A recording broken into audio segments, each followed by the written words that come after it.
Jai Hind everyone. Now, India in the entire world has the youngest population. And this term Gen Z and the people representing this term can be found everywhere in the country. In the recently concluded protests at Delhi, you would have seen different shades of this population. Creativity of the population as well as the flip side of the population. In the recent ongoing protests in Jharkhand, you would have also seen a different shade of this population and how they have been putting themselves up. Now, this Gen Z, they are effectively everywhere in the public life in this country. And with millions of Gen Z voters joining elections every year, you would see that these people have been leaving their marks everywhere. This young Gen Z population has been leading protests, they have been running online campaigns, and they have been raising up great issues like the jobs, education, as well as the climate change. However, their presence is rarely seen inside the legislature, that is the parliament or the state assemblies. So, in this section, we will closely look as to why this population, this Gen Z, is missing from India's assemblies and the parliament. Okay. But before moving ahead, let me remind you that today we are closing the admissions to our GS Foundation courses. So they are ending today. So in case you have not got yourself enrolled, please do enroll yourself now. Okay. Use this code SRM Live to avail maximum discounts. Okay. So before starting off with our discussion around the topic, let me tell you what Gen Z is.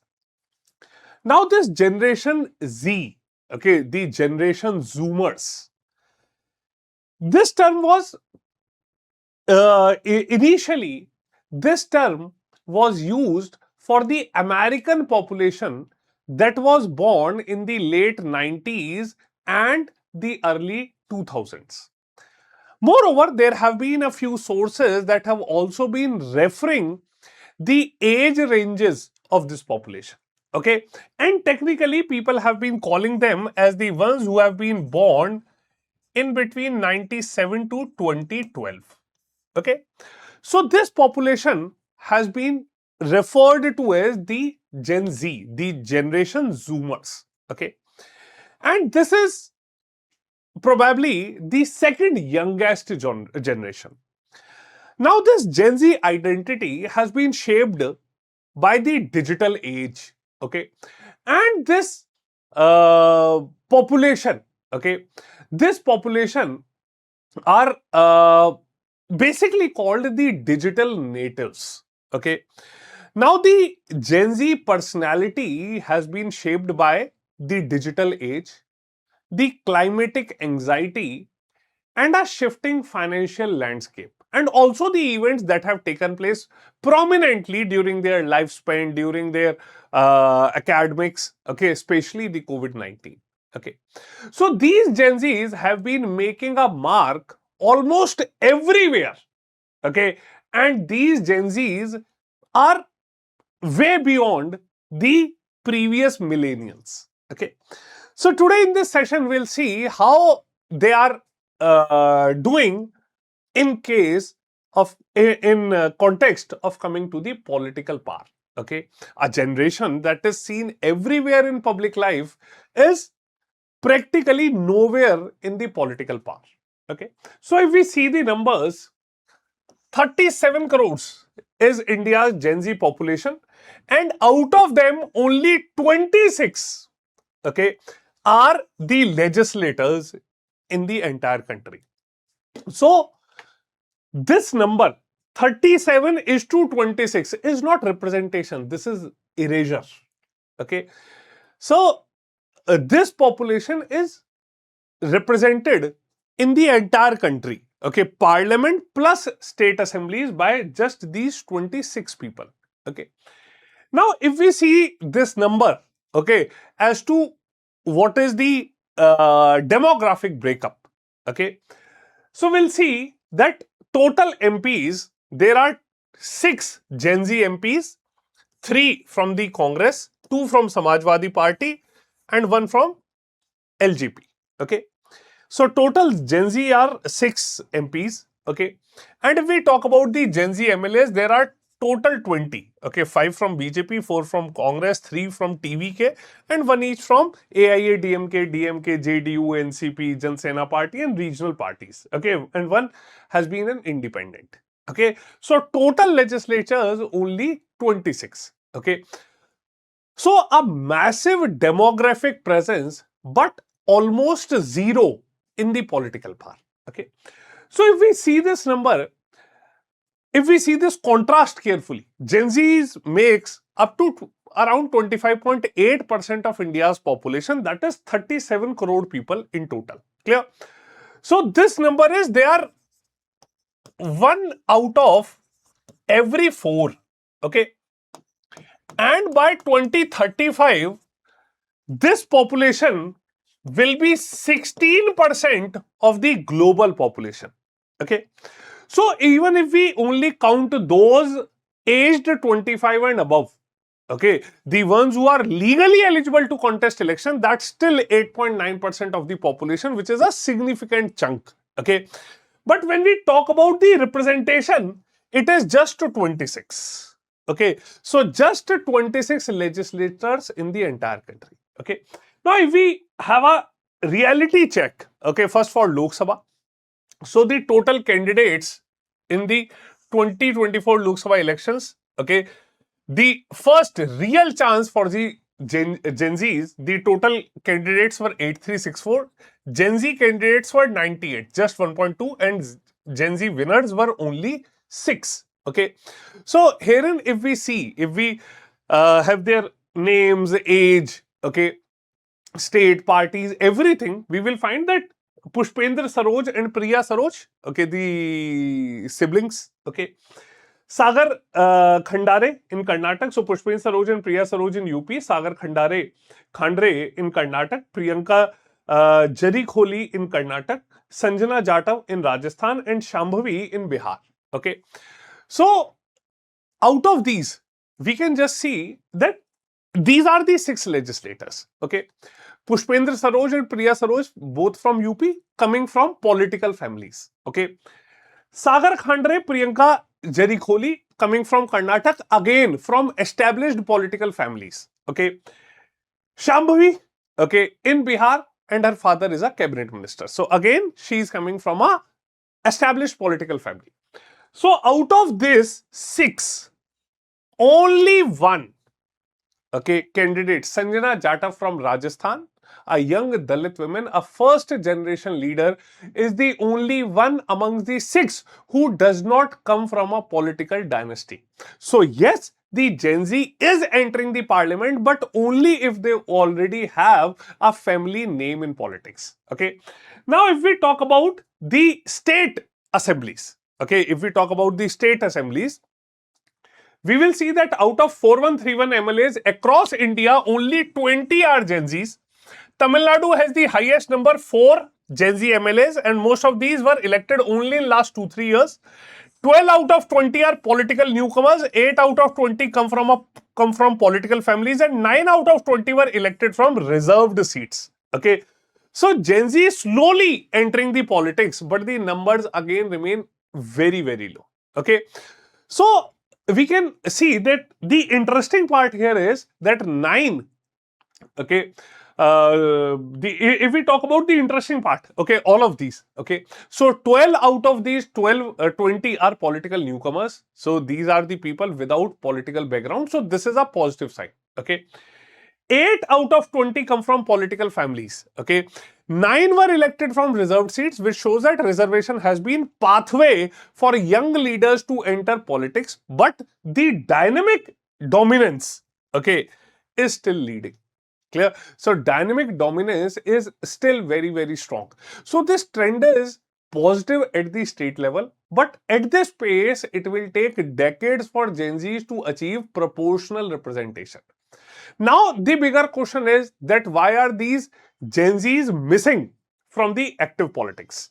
The first barrier is the money campaign and cost in crores. Okay. Now the election cost crores and a young first generation leader can rarely afford these things. Okay, so this is the reason why the established political background is supporting a few who are able to reach. Okay, second is dynasty political families get tickets. So this is very much seen. Okay, the nepotism in the Indian politics, the political parties prefer candidates with family connections and established networks. Okay. Next, the third barrier is 25 years minimum age. So the 25-year age bar still excludes a large portion of Gen Z population. Okay. Next, fourth is the party risk aversion. Okay. So parties usually avoid young non-family candidates because they are seen as risky and also inexperienced. Okay, so this is the reason why in our country, even somebody who has crossed 50-55 years of age is oftenly referred to as a youth leader.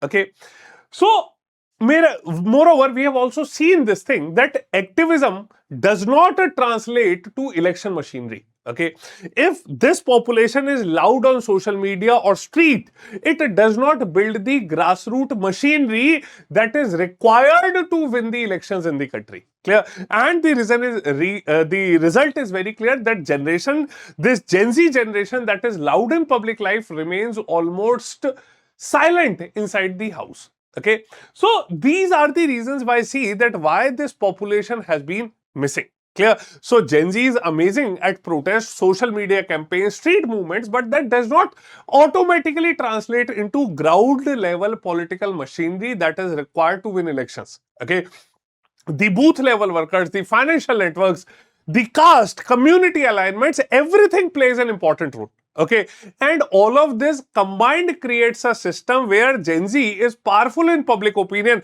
but powerless in the corridors of governance in the country. Okay, so the big question, okay, that comes ahead of us. Okay, so by 2029 Lok Sabha election, Gen Z is projected to become the largest voting age group in the country.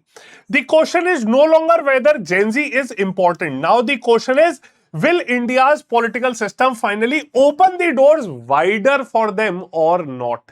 Okay. Next, or will Gen Z continue to remain loud on the streets and invisible in the parliament? Okay. And this answer will most probably shape the future of the Indian democracy. Clear? So this is nothing less than a challenge for us. Okay. Now, having the votes is not same as having the seats. Gen Zs can elect others, but can they elect themselves? The question is no longer whether Gen Z is important. Okay, they already are important. The real question is, will India's political system finally open the doors wider, or will Gen Z continue to remain loud on the streets and invisible in the parliament? Clear?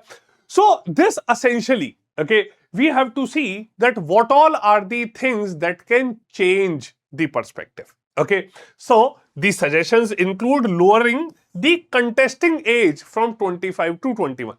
So in India, when the voting age is 18, then we can definitely consider lowering the age of contesting elections. Okay, so recently we have seen the Telangana CM Revant Reddy has proposed lowering the contesting age to 21, which would immediately open the doors to around 10-15% more young population to enter the politics. Okay. Next, party tickets for first generation young leaders. So not just dynasties. Clear? So political parties can voluntarily reserve somewhere around 10-20% of their tickets for the first generation leaders, okay, which do not come from a dynasty. Okay. Next comes to reduce money power in elections, and there should be something like the state funding or cap. So we need to reduce the money power in the elections, and that can be done only through state fundings or expenditure caps. Okay. Now, this would encourage a bright young leader from a small town to come and afford contesting elections. Okay. Next, we should build local politics as a pipeline. We must support young leaders in panchayats and also the student unions. Clear? So we can understand that we need to build a funnel. We need to create pipeline from student unions, panchayat, youth organizations, and then people entering into the legislature. Clear? Next, the youth quotas in party candidates list. Okay, like some countries have. Okay, so these changes will not come from the system itself. It will have to come from outside, from the entire ecosystem. Now it will come when the young people demand seats and not just votes. So we must understand one thing, okay, that the future belongs to Gen Z. But the bigger question is, will they be allowed to shape this future or not? Okay, so do let me know what all are your views on this. Okay, what all are your views on this bigger question that has been posed before the entire country. Okay, and again I'm reminding you that today the admissions are closing for our GS Foundation batches in our P2I courses in our smart model of preparation. You just need to use this code SRM Live to avail maximum discount. Clear? So this was all from my side today. We'll see you all in the next session. Jai Hind.